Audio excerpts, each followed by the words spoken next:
Hello, everyone, in this podcast. Let us talk about Jira Service Desk free course. So, for the past few weeks, I was working on, I am actually working on Jira Service Desk videos. I have been creating a lot of videos on Jira Service Desk, and this is basically my plan. Every other month, I pick up a topic and I create a lot of videos on that particular topic. It really gives me an opportunity to also learn and brush up my skills on that particular topic. But at the same time, I also end up creating a series of videos where I, of course, talk about things that you can do with that particular application or maybe an app. So last year I spent a lot of time, if you have been following my channel, I spent a lot of time talking about or creating videos on Jira, uh, of course Jira, but I spent a lot of time creating videos on script runner. Last year I also made videos on structure, and 2019 was the year when I was exploring YouTube. I started making videos long back in 2011, if I'm not wrong, but it was only in late 2018, and I would say most of 2019 when I actually spent time consistently creating videos on different topics. And by the by the middle of of last year, by I believe August, I started focusing only on Atlassian tools. Now this year, I was of course continuing what I was doing again. My channel, my YouTube channel, youtube.com/Ravi Sagar 1, is focused on creating videos only for Atlassian tools. So this is something that I will continue doing. I will not really make other videos on this channel. I will probably create different channels if I have to, but starting of 2020, or in fact, I should say in the month of February, I focused on portfolio for Jira. I made a lot of videos, and if you want to learn portfolio, you can follow those videos. In the month of March, I started making videos on script runner. But of course, uh, script runner is something that is like uh, something that I will be doing on a regular basis. So every other week, you will find. I promise you will find videos on script runner. But in the month of March, what I did, I started creating videos on script runner for. Sorry, why I'm saying script runner, but I started creating videos on Jira Service Desk. So I made videos on Jira Service Desk on server, but I got feedback that I should also talk about cloud version of Jira Service Desk. So this is what I will be doing now. I will be making more videos on Jira Service Desk, but at the same time, I will also create a video, or I will basically show or explain the same feature, if possible, on cloud. So I think this will really help someone who is trying to do a comparison of Jira Service Desk on cloud and Jira Service Desk on server.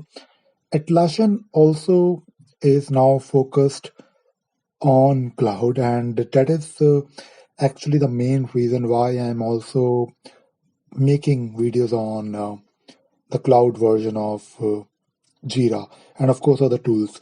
So in the month of April, I will continue making these videos on Jira Service Desk, but I still have to make like a proper plan for 2020. I don't really make plans for making videos, especially I don't really make plans of what I will be doing maybe after 5 months or 6 months. I just focus on what I can do, what I should do, maybe in the next month or maybe 2 months from now. So my plan is, of course, to finish the video series on portfolio. I will finish the videos on Jira Service Desk on server and cloud. And of course, in between, I will be answering questions on community. I pick a topic on the community and I make a video out of it. And at the same time, I will of course make regular videos on script enough for Jira. But I'm also thinking of making videos on some other tools like maybe Bitbucket and maybe Bamboo, because I had never made a video on those applications. So let us see how it goes. And 2020 is, of course, a very different year for all of us.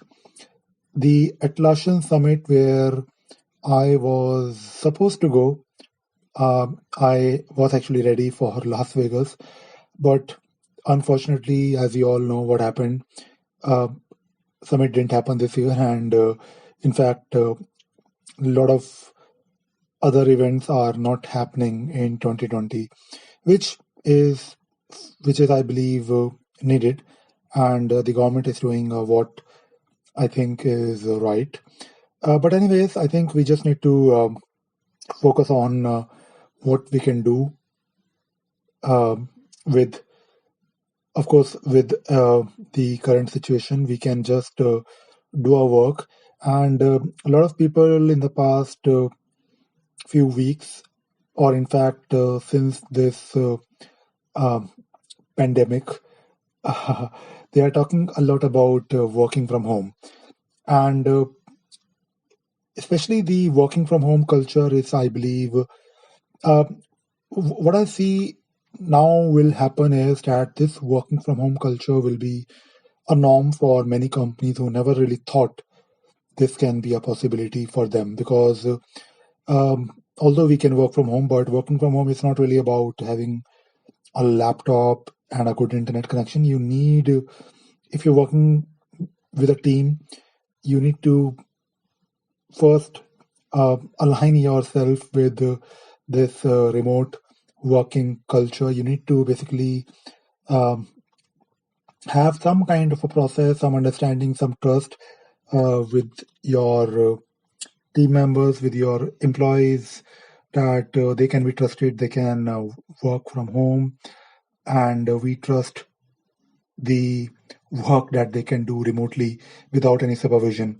So I believe in the next few years, working from home culture will definitely grow. Personally, I'm happy because when I used to work from home, I mean, I've been working from home for many years. It has been, I believe, I believe since the beginning, because uh, it is something that I like. I prefer not working with people around me. When I'm doing, of course, constructive work, I want to be alone. I want to do my work, and uh, working from home also means that you're saving time on travel. So for me, I felt that when I am working from home, it might be true for other people as well, that your family thinks that you're not really working, although it is not true. You may be at home doing something on the computer, but it doesn't mean that you're not really working. I think in the end, it is all about delivering. It is all about getting things done, which I believe will now be respected. Uh, I mean, the work from home will not be treated casually now. It is just about doing something from your home, but that doing something is not really a casual work. You can do serious work from home. And also, with this new working from home culture, the tools will play a major role. It is already happening because apart from tools like Jira, apart from tools like Confluence, where you can use the capabilities of the tool to collaborate with others, the communication that you can do using Zoom, using Skype, using Microsoft Teams, and I'm sure many other online conferencing applications will emerge, and they will get more funding, I believe. And I believe uh, I'm sure they are probably in a, I shouldn't say had they are happy, but I think they know that their future is good, because now there is a formal stamp of stamp of approval from everyone that working from home can be treated as a proper work. So let us see how it goes in the next few months, and hopefully the situation will improve soon. Right now, it is still not middle of April, but I hope by end of April, I sincerely hope by end of April, things will be all right. So just to give you an update on my YouTube channel, I am doing what I uh, was doing last year, but again, I will be much more focused. And now, as you can probably, if you have been following the channel, I guess you can probably already see that I'm now creating a series of videos in one go, so that you can treat those videos as like a course that you can follow. And when you are, of course, listening or maybe following my videos, I, of course, talk about things that you can do from the very beginning. So if you listen to my, if you maybe follow my videos on portfolio, I'm talking about how to use portfolio from the very beginning, and I'm also giving you an example. Same for Jira Service Desk. So this is all I wanted to talk about in this podcast. I hope you found this podcast useful and you learned something new today. Thank you very much.